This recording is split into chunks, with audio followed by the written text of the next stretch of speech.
Look, it's quite an extraordinary meeting, actually, in many ways. There's a whole host of clear and present dangers to the global economy, which I'm not entirely convinced are being discussed. And I'm wondering if they're not being discussed in some depth, because A, it's a very short meeting, and B, there are intractable problems as well.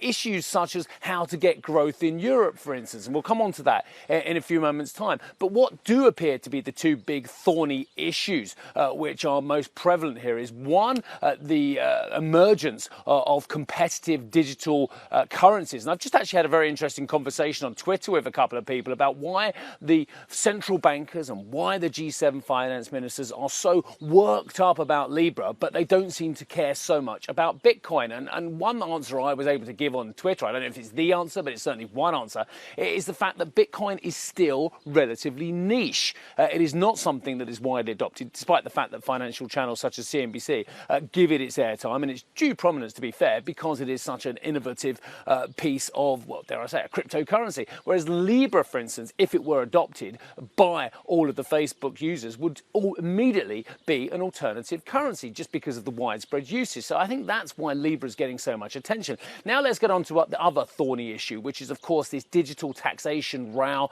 the row between France and the United States. And to remind our viewers, the US is thinking about a 301 investigation into what the French are doing and putting in a 3% digital tax on companies with global revenues over $750 million. You got that one. Because they are worried about big tech not paying taxes. Well, so that's the big wrangle. We spoke to Monsieur Le Maire, the host of this meeting, the French finance minister, and I said, but Mr. Le Maire, why have you gone ahead unilaterally when the OECD is working towards something which actually could have widespread ramifications and widespread usage and widespread set of rules as well? Let's listen into what he had to say. I'm ready to wait, but not to wait for the eternity. You know, people are waiting for decisions, not only for discussions. We have been working more than 2 years at the European level to find a compromise on the digital taxation. We had the support of 24 member states of the EU on the question of digital taxation. And if at the end we have decided to go alone this way, this is just to open the way for an international compromise. But I think that people are fed up with discussions among leaders.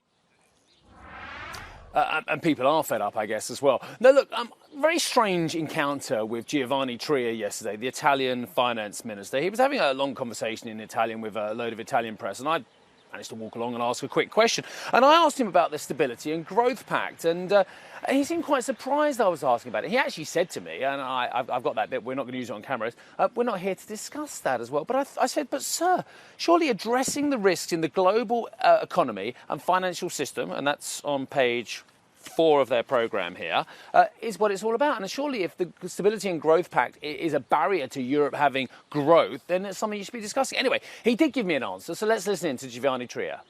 We have a policy that want to reach fiscal stabilization and growth. The two targets should be reached together. They are complementary. But the key topic here is about the challenge to economic growth, sir. This is one of the key challenges, isn't it? Having the wrong fiscal policy, perhaps, in Europe. I think that we have to change the fiscal rules in Europe, but this is an issue that we have to discuss in Europe. Innocuous enough, you may think, those questions, but I can't tell you the world of trouble I ended up asking for asking those questions to Mr. Tria yesterday. Anyway, so be it. That's my job anyway. But of course, one thing they probably can agree on, just to finish off, is the fact that they don't like Libra. Why don't they like Libra? Well, a whole host of reasons, both official and unofficial, and they're well documented. Mostly, I would suggest, is because they don't like the idea of a rival currency threatening their sovereign status as the only people who can issue money at the moment. But a lot of issues being discussed, some they don't seem to want to discuss, and others I'm not sure they're going to get anywhere on as well. Back to you, Tanvir. Hey everybody, it's Hadley Gamble from our new CNBC Middle East Bureau in Abu Dhabi. Thanks for stopping by. Now to watch more, you can try one of the videos that just popped up on your screen. And don't forget to subscribe.